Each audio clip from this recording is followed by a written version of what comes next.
Aeronautical engineering కళాశాల అక్రమ డొనేషన్ల దందాపై విచారణ జరిపించి నష్టపోయిన విద్యార్థి తల్లిదండ్రులకు న్యాయం చేయాలని ఎస్ఎఫ్ఐ మేడ్చల్ మల్కాజ్గిరి జిల్లా కమిటీ ఆధ్వర్యంలో కళాశాల ముందు భారీ ధర్నా నిర్వహించారు. వర్షంలో సైతం తమ ఆందోళన కొనసాగించారు. ఈ సందర్భంగా ఎస్ఎఫ్ఐ తెలంగాణ రాష్ట్ర అధ్యక్ష కార్యదర్శులు ఆర్ఎల్ మూర్తి నాగరాజు మాట్లాడుతూ ఏరోనాటికల్ ఇంజనీరింగ్ మర్రి లక్ష్మారెడ్డి ఇంజనీరింగ్ కళాశాలలో డొనేషన్ల పేరుతో ₹1,00,00,000 మోసం చేసిన ఎమ్మెల్యే రాజశేఖర్ రెడ్డిని అరెస్ట్ చేయాలని కళాశాల ఎదుట ఎస్ఎఫ్ఐ ఆధ్వర్యంలో కళాశాల వేదిక విద్యార్థులతో ధర్నా నిర్వహించడం జరిగింది. ఈ కళాశాలకు కేవలం 320 మంది ఇంటెక్ తీసుకోవడానికి అవకాశం ఉండగా 500కు పైగా అడ్మిషన్లు తీసుకున్నారని, బి కేటగిరీ సీట్లు నోటిఫికేషన్ రాకముందే విద్యార్థుల వద్ద అక్రమ పద్ధతిలో డొనేషన్లు వసూలు చేసి సీట్లు ఇస్తామని యాజమాన్యం విద్యార్థి తల్లిదండ్రులకు హామీ ఇచ్చిందని, 3వ ఫేజ్ కౌన్సిలింగ్ చివరి రోజు విద్యార్థులకు సీట్లు ఎలో చేయకపోవడంతో విద్యార్థి తల్లిదండ్రులు యాజమాన్యం నిలదీయడంతో చేసేదేమీ లేక సీట్లు ఇవ్వలేమని చేతులెత్తేశారని, ఈ అంశంపై రాష్ట్ర ప్రభుత్వం విచారణ జరిపి తల్లిదండ్రులను మోసం చేసిన ఎమ్మెల్యే మర్రి రాజశేఖర్ రెడ్డిపై చీటింగ్ కేసు నమోదు చేయాలని హెచ్చరించారు. ఈ కార్యక్రమంలో ఎస్ఎఫ్ఐ జిల్లా అధ్యక్ష కార్యదర్శులు కార్తిక్, రాథోడ్ సంతోష్, ఉపాధ్యక్షుడు వంశీ, కమిటీ సభ్యులు భగత్,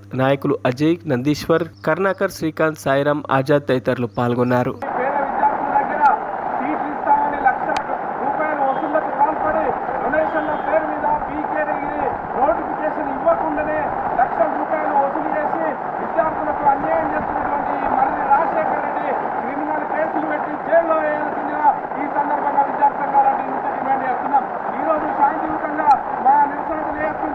రాజశేఖర్ రెడ్డి గుండాగిరిగా ఈరోజు గుండాలు మా మీద దాడి చేసేటువంటి విధంగా ప్రయత్నం చేశారు.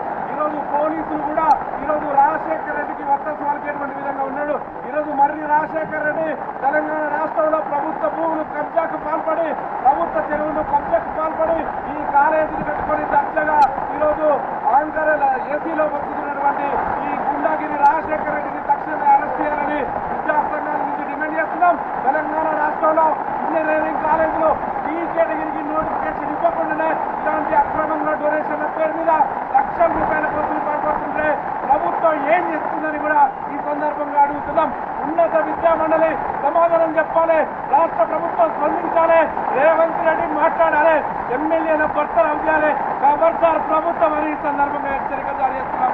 మా పోరాటం వర్షం వచ్చిన పిడుగులు పడ్డ ఖచ్చితంగా రాజశేఖర్ రెడ్డి ఇలాంటి గుండాలు ఇలాంటి కాలేజీల మీద చర్యలు జరిగేదాకా మా పోరాట కార్యాచరణ కొనసాగుతుందని మీడియా ద్వారా ఈ ప్రభుత్వానికి హెచ్చరిక జారీ చేస్తున్నాం. రేవంత్ రెడ్డి తక్షణమే స్పందించాలి. ప్రజా ప్రభుత్వం అనేటువంటి రేవంత్ రెడ్డి ఎటువైన అని ఈ సందర్భంగా అడుగుతున్నాం. ఈరోజు పేద విద్యార్థుల మీద ఇంజనీరింగ్ కాలేజీలో అక్రమాలకు పాల్పడుతుంటే ఈ ప్రభుత్వం గట్టి వీక్తుందా ఈ సందర్భంగా అడుగుతున్నాం.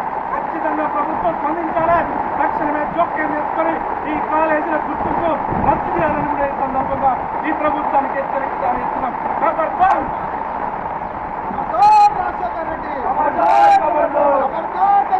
మరిన్ని అప్డేట్స్ కోసం మా ఛానల్ని సబ్స్క్రైబ్ చేయండి.